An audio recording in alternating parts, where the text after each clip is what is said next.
What are you doing? Secret.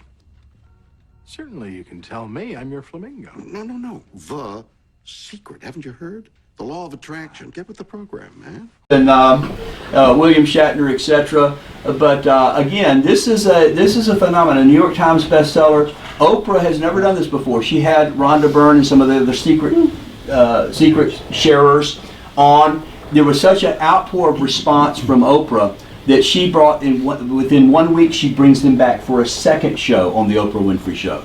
So it was like unbelievable. Oprah said that all her success and everything she's ever been accomplished was based on the exact same principles, the law of attraction. She said, but I didn't even know it was a secret. So this is sweeping the culture. We're having all these responses. So one of the things, and there were some other both secular books. There were some really good. The New York Times, Washington Post, Time Magazine had a real good article about it. It was basically critiques of The Secret. And there were a number of other Christian books, but I think our book was the only one that uncovered what I like to call the secret source. In my book, those who got to read it know that I uncovered what I believe is to be almost certainly the sources that the secret came from. The 100-year-old book, okay, we now know it's Wallace Wattles, and the title of the book was The Science of Getting Rich. We talk about Haenel, Charles Haenel. How many of you got to the chapter of the 6 degrees of Charles Haenel? You got to that, okay? All the connection points. It really goes back to the mind science religions and New Thought, which would be the Unity School of Christianity. It was founded by Charles and Merle Fillmore. It would be Mary Baker Eddy and the founder of Christian Science. It would be Ernest Holmes, the founder of religious science. This is 100 years ago. There was something very popular back then in our culture, the idea that sickness and disease were an illusion, and that any manifestations of lack of money or lack of health was actually just a matter of wrong thinking. So these are some of the sources. But what we uncovered, which I don't know that anybody before us had, is we think we found the actual source, and that goes beyond Haenel, beyond Wallace, and that would be a woman by the name of Esther Hicks. Now, what very few people knew, there were 2 versions of the original DVD, The Secret. There's this one, which is the one that sold millions of copies. This is called the extended edition. It's not the extended part of this edition that makes it controversial. It's what was cut out of this edition. What I'm holding in this is the much more rare original edition of The Secret. And when you watch the original, the main difference is the star of the original is a woman by the name of Esther Hicks. Esther Hicks, this is referred to as the Abraham Hicks edition. And it was so rare initially, they came out with more later, but it was so rare that when we were trying to get our copy, these were going on for $100 or more on eBay to get an original version of it. In the original version, you meet this woman by the name of Esther Hicks. Abraham's a little more difficult to explain. Abraham is allegedly a collection of disembodied spirits, or a collective consciousness that are, as a group, channeling through this woman, Esther Hicks, who's a channeler. Jerry Hicks is her husband. They basically, those who got to read that part of the book, interesting story about how she got exposed to channeling, became a channeler herself. But she's channeling these disembodied spirits. Now, some of you are still looking at me like, what do you mean channeling? It's not like with your remote flipping through the channels. Channeling is an occult practice where you can allegedly do a form of necromancy or communication with the dead. You're making contact with either dead people or aliens or spirit guides or avatars or deities, and rather than just making contact, you're letting them borrow your body, to come inside your body and use your vocal cords. Or how many of you remember the 1990 movie Ghost, where Whoopi Goldberg won an Academy Award for playing the part of the channeler when you had, was it Demi Moore and who was the guy? Patrick Swayze. Yeah, Patrick Swayze. And for some of us, like that caricature is kind of all we've got of what channeling is. She's supposedly the real thing. So they have a $1.5 million motorhome that they're crisscrossing the country, and they're going to the Holiday Inn ballroom, and they're doing these channeling things. Pay your $50 and you come for an hour, and you hear the wisdom of this collection of disembodied spirits talking through the vocal cords of Esther Hicks. But come to find out, they also do, well, and that gets us to this one. My name is Abraham. So this is the group of spirits collectively call themselves Abraham. Well, not only do they do tours across the country where they go to hotel ballrooms and have, they also do cruises. You want to do the Caribbean cruise, or well, this is one of the Mexican cruises, the 2005 Mexico cruise. We were able to uncover this is where the contract was signed. So what happened was, Rhonda Byrne paid her money to go on an Esther and Jerry Hicks cruise to Mexico, where you get to sit under the teachings of Abraham. Rhonda Byrne was so enamored by this, she decides, I need to do a video on this, so she makes a contract with the Hicks. 10% of the profits of this project is going to come about when you do this. So this is the cruise. This is, I don't know if you can see there on the screen there, but this is Jerry Hicks, this is Esther Hicks, and there's Rhonda Byrne on the cruise. Now what happened is, during the initial production of the original version, there was a pre-production release that the Hicks got to look at. Remember that they're bought into this 10% of the profit. And they were appalled because in the editing, Esther Hicks had been completely cut out of the project. You could hear her voice in places, but never see her. And they demanded that you put her back in like the original footage was. And she did go back and put in this edition and put her face in a few places. But it's still, she played a very minor role in this edition. So what happened was, Rhonda Byrne's attorneys contacted the Hicks and said, you're out of the project completely. You're edited out, the royalty deal is over. She'd already gotten about $500,000, but no more. And I'm re-releasing The Secret extended edition, and you're not part of it, and you get no royalties. I don't know if she used the law of attraction to do this, but interestingly, when the Hicks were asked, why didn't you sue? They said our attorneys wanted to, but we wanted to be in line with the law of attraction. So you can't say anything negative, even if your partner is ripping you off, apparently. So anyway, this is the popular one that came out, and but the real source is coming from channel entities. If you read the book, you know that also there is another video that came out about 2 years earlier called "What the Bleep Do We Know?" It was the same scientists that were interviewed, the same it's actually got, I think, better special effects and graphics. It's kind of a drama that they do, but again, it's very strange. The producers of this are students at something called the Ramtha School of Enlightenment. The Ramtha School of Enlightenment in Yelm, Washington teaches the wisdom of Ramtha, a warrior who lived 35,000 years ago on the lost continent of Atlantis that's being channeled by J.Z. Knight. Both videos are based on channeled information from spirit guides. In this case, one that is able to still speak through J.Z. Knight. If you want to go Google it or YouTube and look, very interesting to see her go into a trance state. Her voice actually changes. You know, if it's acting, it's a pretty good acting job. And so she's giving this enlightened information. And there were some other sources we dug up too, but here's some of the pushback in our initial research we were getting. I'm going to take some questions. Here's what we were hearing. We don't care where it came from. We don't care if it came from Ramtha. We don't care if it came from Abraham, a collection. We don't care if it was channeled, if it came from a seance. We don't care. We don't care if you read it in a Chinese fortune cookie. It works. And so why don't we go with it? Just suspend this idea of it coming from spirit guides. Let's just put this aside for right. Put it on the shelf. Because science has proven the secret. So what I want to talk about, I want to take some questions first, but when we get back off of that, I want to talk about the secret science. So what do you think? Just a quick question. I got a little confused when Rhonda's daughter Haley gave her the book. Mm-hmm. Then after that, she went on this quest to find these channeling people, and you know what I mean? How did she get from point A to point B there? Okay.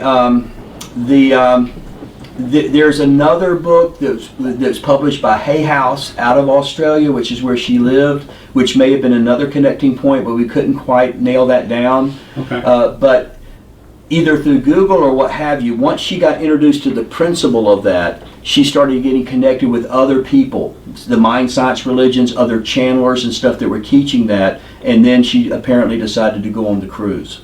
Okay, thank you. As a TV producer, she decided to do something about this. So the science, she believes in quantum mechanics. Yeah, we'll get to that next. Okay. Yeah. I was just curious, your opinion on this channeling business. You've got, you list 5 basic possibilities, right? Possible explanations for the phenomenon of channeling. Some is basically, okay, maybe it's real, maybe it's some kind of psychological phenomenon, or maybe it's fakery. I was curious if you had an opinion. In this case, is this demonic? I've never met the Hicks. Now, I have met John Clemo, who is probably the world-renowned expert on channeling. We flew him in from San Francisco to interview him for the book. He's written the book Channeling. He's an academic. He teaches, I think, at Berkeley, I believe. I can't remember where now, but he is known as the academic expert on this, and he is himself. In fact, during the interview, he starts channeling an entity. So he's a believer, and he also, and I think this is in the book, isn't it, about how he said that just because a spirit's ancient doesn't mean it's good. And he warned about the possibility of very blankety-blank spirits that would want to tear you apart or something. I can't remember his exact wording or something like that, but just because it's an old spirit doesn't mean it's a good spirit. And he also acknowledges that some of it he thinks is fraudulent. Now, and this would be interesting maybe to get, because this is the Atheist and Christian book club. As a Christian, now let me tell you this, of the ones I've seen, I've been to the psychic fairs, I've seen some of the top people in this area. I've never met J.Z. Knight, but I've been to the compound out there in Yelm, Washington. I've watched the video on it. The ones I've seen, I'm 95% of what I've seen, I'm absolutely convinced it's fakery. These people are good actors or actresses. Sometimes they do things out of character during the channeling. They don't know what a cell phone is, but they know what quantum mechanics is. There's some problems like that, There's some issues like that. But I do, as a Christian, believe that there's a possibility that in some cases it might be something real, but not a good spirit, but a demonic spirit. The Christians believe in angels and demons, and so we believe that in some cases that's possible. What are the explanations from an atheist perspective? If the possibility is that low that they are legit or that they are able to channel demonic influences, how dangerous is the secret then? Well, I think it's dangerous if we can guarantee there's no bad spirits involved. It's extremely dangerous because it's deception, and I'm going to talk later about the medical implications of the secret. So it's dangerous on a lot of levels. Yes? Isn't this just a rip-off from Myrtle Fillmore's writings in the 1900s? Charles and Myrtle Fillmore. This is basically, it's nothing new. And but again, those who don't know the past are condemned to repeat it. And so this is what makes our book club way ahead of the rest of the world. But she does believe in quantum mechanics, and in quantum mechanics you might have one particle that is turning this way, and when you measure it, the other particle turns the opposite way. Entanglement. That's what Einstein said. So it seems that they're somehow communicating, and this is quantum mechanics, which is, you got to think on another level, because there's something called non-locality, where you're sharing location. There's a lot, and I got involved in this in the whole science section. I'll tell you kind of how we dealt with it. What made the secret attractive to me is not that I succumb to it, but what the allure that I saw in it is that you don't have to believe in it for it to work, because she was saying that science has already proven this, that at least on a subatomic level, all the scientists agree, the physicists agree, that on a subatomic level thoughts do affect matter. That when scientists think thoughts, and what they will say is observer determines reality. So what I had to do is get to the bottom of that. Okay, Einstein did say spooky action at distance, but what did he mean by that? Quantum entanglement. And quantum entanglement, that's real. That is real, but does that mean There is that still, it's very theoretical, and there's still a possibility that the particles, even though they're separated by as much distance as you want to put between them, that it was already predetermined before they were separated. Right. Now, what I did, and when we get to the science section, I'll explain some more, but we put together a panel with the help of Hugh Ross, actually. I'll get to that story later, but I don't think we've finished talking about this other topic. Do you have a question? Oh, I was just going to ask what scientists she quoted as far as, other than like Einstein or... Well, I'm going to name them, and when we get to the science section, it's mostly Hagelin, and it's also Fred Alan Wolf.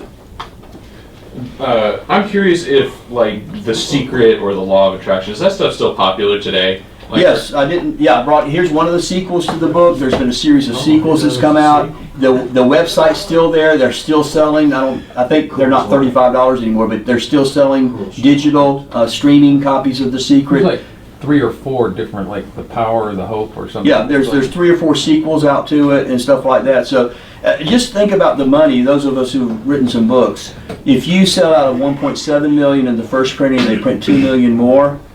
So maybe you only get $3 or $4 a book royalties. Do the math. But you said the Unity Church still buys into this, right? They invented this in the 1890s. Right. So, but they still believe it to this day. Absolutely. The laws of Kevin, could attraction. you take this, for those of us who don't know you, Kevin, how would you know the Unity Church? I've gone off and on for 30 years, the last 6 every Sunday Really? Wow. and Wednesday. The one here in And some Arlington? Tuesdays. Yes. Okay. Wow. And so you were hearing things like The Secret even today? When I was given The Secret by a member of the church, I read about half of it, and all I saw was a ripoff from Unity. The motto, the biggest motto, if you don't take anything away other than this, is thoughts held in mind produce after their kind. That's another way of saying thoughts become things. Yeah. Interesting. Yeah, okay, so I was gonna say this. I was gonna say this for later, but this might be a good time to put it in. Let's all, believers and unbelievers, because we keep saying thoughts produce things, and science backs this up. First off, where is that science? I mean, let's see the peer-reviewed literature on it. Yes, we're talking about Second, that. let's put together right now, let's come up with some conditions by which we could test this. Let's think of some. Is there any we could brainstorm? How could we test this? Here's You what want I to think me $1 million right now? Can we do that? Don't get you hear William Shatner, you have to start small. It takes a while.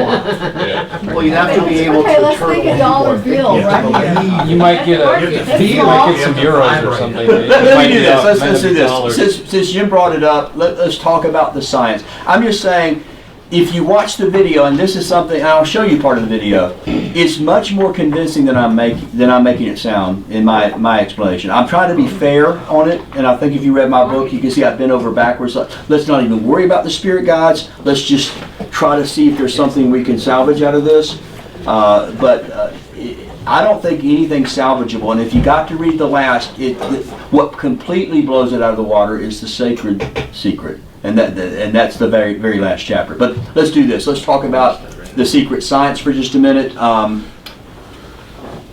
Let me show you. This is a deleted scene from The Secret. This is at the end of the Secret video. They have some extra footage that they put in. This is called The Secret Science, and I want you to pay special attention to who's making the claims. And we want to go back and follow up on that in just a little bit. So this is The Secret Science.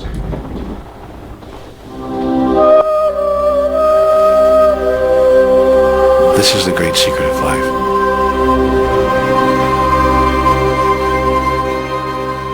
Let's talk a little bit about the nature of desire from, now don't get freaked out, a quantum physics point of view. Oh my God, this is going to talk about physics. I don't want to listen. Just relax. You're going to enjoy this. When we look around us, even at our own bodies, what we see is the tip of the iceberg. Think of this for a moment. Take your hand and look at it. Now your hand looks solid, but it's really not.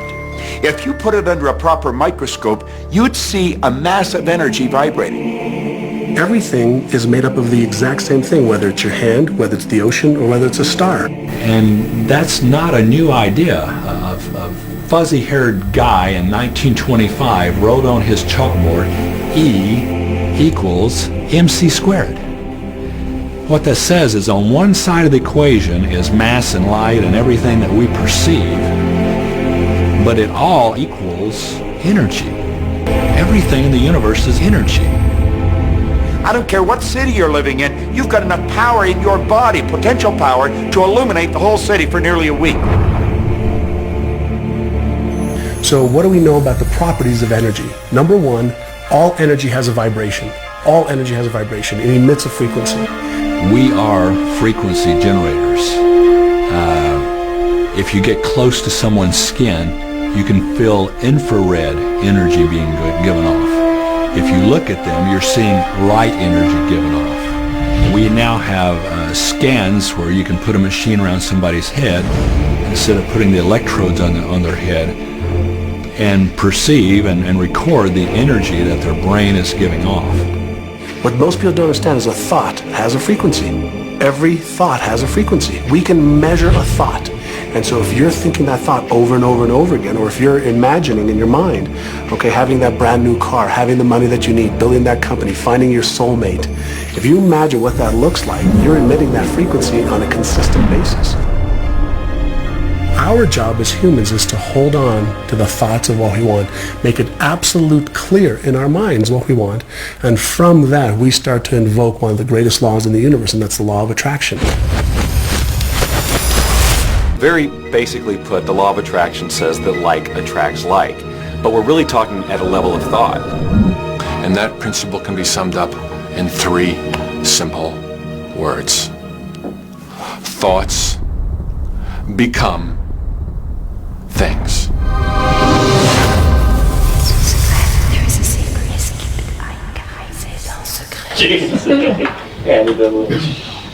Okay, so the strongest cases, which was actually done, I think, even much better in What the Bleep Do We Know, is the allegation that on a subatomic level, quantum physics has already proven that thoughts become things, and that there are certain statements like "observer determines reality" and things that you'll find as part of the vocabulary that's used to describe quantum physics. And let me tell you right now, I try my best to understand it. I think without having a degree on the subject, all of us still should try our best to understand issues, even if we don't work in that field. And there's a ton of stuff that's very counterintuitive about quantum physics. Particle entanglement. You have wave-particle duality. There's this ton of complex stuff that it's not like Newtonian physics, which you kind of have it's a common sense to it. So what I think the mistake that was made there is to try to take some of those more mysterious aspects of quantum physics and try to say, well, that proves the law of attraction. Now, I think this is not something that just the New Agers do. I think this is something I see Christians do. Sometimes Christians want to say, well, what binds these particles together when the atom's spinning and you're not getting, this result? It must be God. Well, it could be God, but is there another possibility? And so, as Christians, we don't want to be, guilty of the God of the gaps, so to speak. But I think this is a case of you have the maybe Abraham of the gaps or something. You have this idea. Now, did you notice who's giving us all this science information? Okay, you got Bob Proctor, but he's a philosopher. Well, actually, he's called a philosopher. He has no degree. He's never had even an undergraduate degree in philosophy. When he was challenged by the fact, where do you teach philosophy? Where did you earn your PhD? He said, well, I don't have a degree. He said, I thought philosophers were people who thought deep thoughts. And so one is a feng shui consultant. You've got one is a former Amway distributor. So yeah, a lot of them entrepreneur. So they're not scientists, okay? But let's put those aside. They do have some real scientists on here. But there was a real gross error in that. They said every thought has a frequency, and then they show the brain waves, and they're not single frequencies. They're all over the map. So That might be why they deleted it, because that was just a glaring error. And earlier, I think that you mentioned about thoughts being able to penetrate, to extend for indefinitely, right?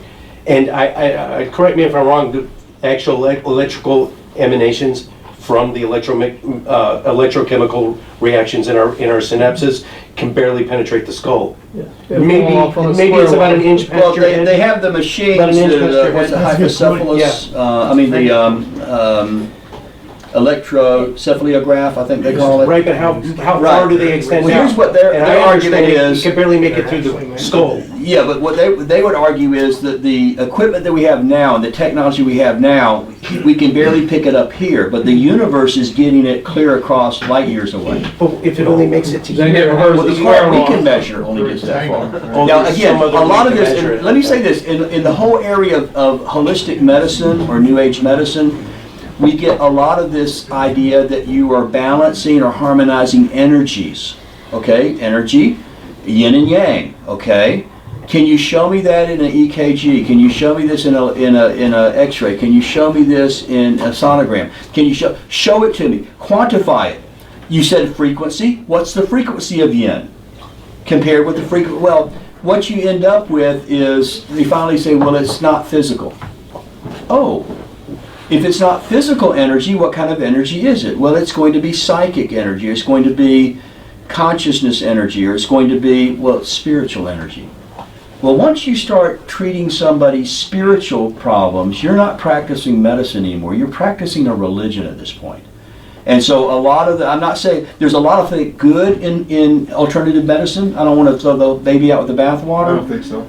I think there are some good things. The problem, I don't think there's not any one good good thing. thing. Not zero good things. Okay, some of the medicine. Have you seen the muscle testing where they pull your arm and they tell you what vitamin or herb you need? Oh my gosh! Don't tell me you believe that. No, James. no. Okay. They're pulling your arm, but they're really pulling your leg. But you put your foot in that stuff, and whatever the color comes out. or iridology, I read the iris of your eye. I see you have a real problem with procrastination. We'll deal with that later. So. But what I'm saying is, it doesn't mean that the herb they're selling me is bad for me. It may be good for me, but this is not how you find out. There's a comedian, Tim Minchin. He said one of his stand-ups. He said, "What was it, Ken?" He's a pianist. Oh, yeah, he's a pianist too. He said, "You know what? Alternative. There's medicine that works. There's medicine that has not yet been proven effective, or has been proven to not be effective, is called." Alternative medicine. You know what they call medicine that has been proven to be effective? Medicine. I like that. I have a point. When my son was a baby, they ended up having to do a CAT scan of his brain. And the people who did the CAT scan could not come to a conclusion as to what the results were based on what was in front of them. They weren't sure if there was a streak, whether it was an artifact of the machinery or whether it was something with the brain, because they hadn't had enough CAT scans of babies' brains done ever. And besides that, then the idea of it being the brain, and we don't know so much about the brain, it makes it so difficult to know what we're dealing with here in any discussion having to do with the brain, really. I found that very fascinating that you said that the energy goes out a little bit from the skull. I've never heard that. But that's just a limited piece of information that we know about the brain. I think of all body parts, I believe the brain is the one that we know the least about. Is that correct? Our I think electromagnetic radiation, our body heat, goes farther than what's going Yes. on in the inside. So you know when you put on your infrareds at night, you can see the waves of somebody that's in the bushes over there. Right. Yeah, but is the brain generating on That's in just heat, spectrums that we haven't even discovered yet? I mean, I'm just trying to give the benefit of the doubt on this. But the trick here is My brain isn't. there's a lot of unknowns, but the trick is not to go, oh, it's the secret, or Exactly. it's spiritual, or oh, it's supernatural. Once you say it's the secret, it means you do know, and you're telling us. So let me say this: the majority of them are speaking outside their field. Now, I'm not a PhD in quantum mechanics either, so I'm speaking outside of my field. I'm not trying to be disrespectful. But you do need to know that there are some legitimate scientists that you saw a minute ago. And I do want to talk about them and why even when you're dealing with a legitimate scientist, that sometimes spiritual things may affect it. Let me just say, one of them that you met just a minute ago is Fred Allen Wolf. Now, he is a legitimate PhD in this area, quantum physicist. He has his doctorate from UCLA, former professor at San Diego University. But he's also the author of a book called The Yoga of Time Travel.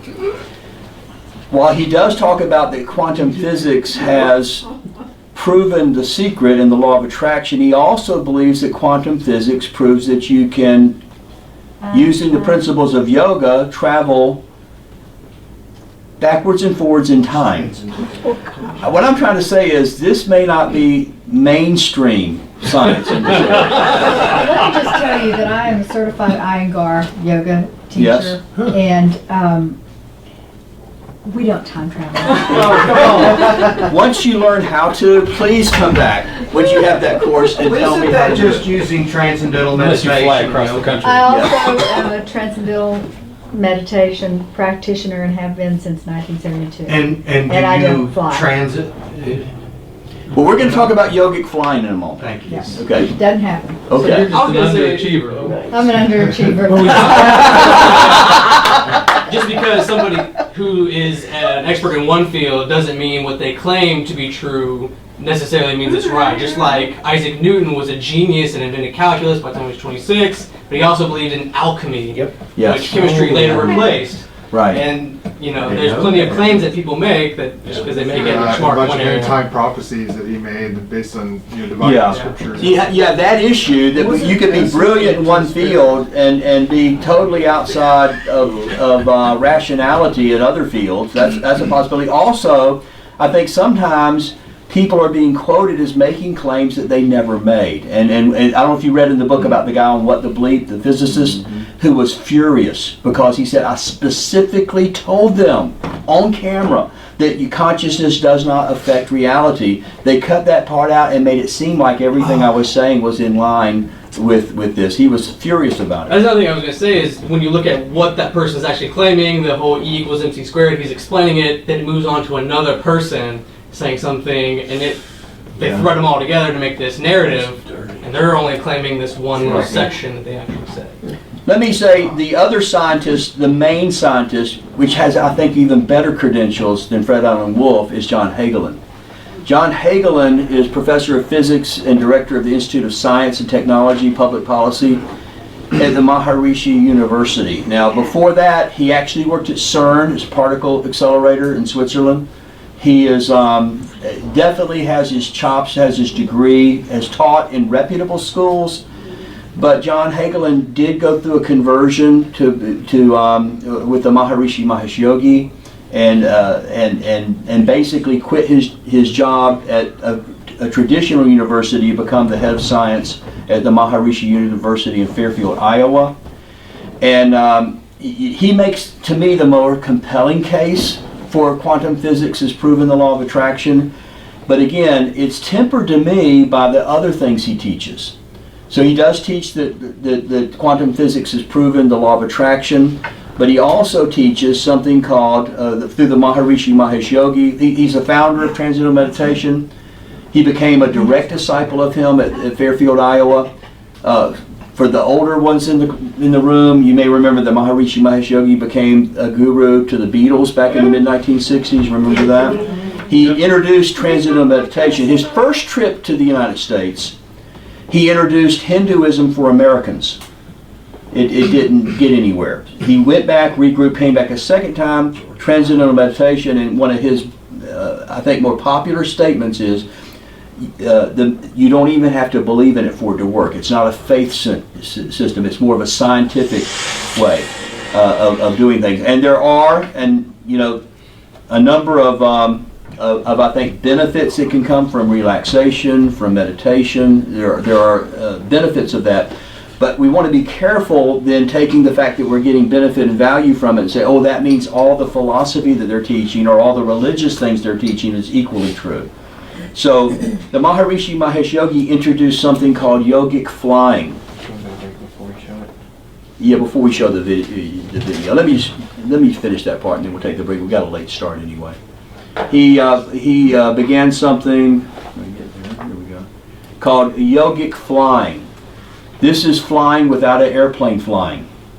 There are 3 levels that they teach at Maharishi University. There's hopping, there's hovering, and then there's free flight, like flying around the room flying. What you're seeing is a demonstration of the hopping yogic flying. Now notice it's very, looks very convincing and amazing, really. But you need to know this is a high shutter speed picture. Okay. So what I'll do is I was able to dig up a kind of a rare video footage of what yogic flying looks like from the International Yogic Flying Contest that is sponsored by Maharishi University. We want to see that, what that looks like? Yeah. Okay. This is yogic flying. Now, before I show it to you, wait a second. Before I show it to you, you need to understand that the theory behind this, John Hagelin also ran for president of the United States under the Natural Law Party, which is founded by the Maharishi Mahesh Yogi. And part of his main platform was that we are going to create world peace if we can get enough yogic flyers. It takes the square root of the world's population. If you could get the square root of the world's population yogic flying simultaneously, all wars cease. Universal world peace. And they've already done scientific experiments where they brought small groups into war-stricken areas, and so this is part of what's being promoted here. So let's go ahead and watch from I think it's 2 years ago, the international contest on yogic flying. And all of these predictions were fulfilled. But it's not just that. We could go on, and you could look in the book of Dr. Craig Pearson, the complete book of yogic flying. He has all the instances of the use of yogic flying by Maharishi to bring about an end to war. So all that is necessary is to use this technology, this yogic technology of yogic flying, and bring an end to all the suffering that comes from conflict, which includes not only death and injury, but poverty also comes from war. And the result will be a complete transformation in world consciousness, and there will be no more war in this world.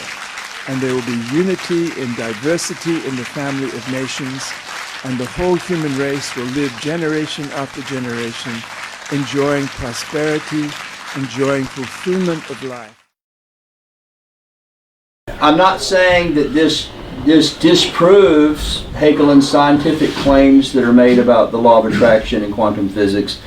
I'm just saying that he's not in the mainstream of his colleagues in this area. He's been discredited by his colleagues, in fact.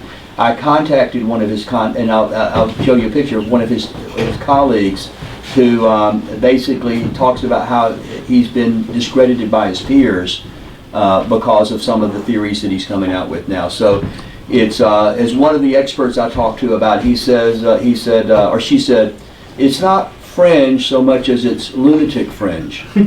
So we'll talk about that and what some of the other scientists are saying when we come back, but I really want to save some time to talk about the sacred secret. To me, that was the deal closer for me, the sacred secret. So we're going to take a break, about 10 minutes. There's going to be some more coffee in there, hopefully. Oh, was it? Restrooms are back there. Can I just tell you that in addition to the Hindu temple, there's also a transcendental meditation office in Dallas on Preston. I did not know that. And they have, what do they do when you go? You can go and have a sit in one of their courses and ask questions. And then you can pay them $700 and get a mantra. Of course, I was 16. My dad had to take me to Dallas so that I could get my mantra, and it wasn't quite that much at that time. But inflation, yeah. But he was really pissed that that's how I used my baby. So you can actually teach transcendental meditation? No, I can't teach transcendental meditation. But maybe that should be another field trip. That would be fascinating. That would be interesting because, like, when I look at that yoga, and like we've sat before, because I made him. You've seen this before? Mm-hmm. Okay. And I've sat with him before and made him. Sat or hopped? we didn't hop. Okay. And you know, begged him practically to please take transcendental meditation because I think it would calm you down and politically, with all the stuff that goes on in politics. The last word, yes ma'am. So he can quit thinking about Rush Limbaugh. So for 20 minutes, I don't care. That might be worth it. But I will say this: those guys are pretty athletic. Yes. But I've seen people do gymnastic things that I couldn't possibly do because they're very athletic. That's a good point. But they aren't flying at all. It's pretty obvious. It They didn't might be seem like it tripping. to me. Yes. Still a And lot we've of sat where gravity they've said, involved. let's all meditate so we can have world peace, and we've gone, if we leave now, we can get to Whole Foods and still get home before the traffic. Yeah, forget world peace. We start small, miss Yeah. the traffic. Yeah. We're gonna go get some world So peace. I don't believe in that at all, but I do believe that positive thinking and things like meditation and gong meditation, which is a sound meditation, I think that helps you relax. Before we go to break, I'll just Okay. comment on that if I can, okay? I wanted to do this early on, and I kind of forgot to. I want to say also, I believe in positive thinking. I consider myself a positive thinker. I'm not against in any way positive thinking. I don't mind using my mind to plan. All these things are helpful. I mean, how can you even plan without visualizing it? I don't even know how to do that. All these things are good. I just think that the secret goes way beyond that into a religious area that's neither compatible with atheism or Christianity. That's all I'm saying. Let's take 10 minutes and then we'll be right back for more. I thought we were already going to break. I'm sorry. I did too. I'm sorry.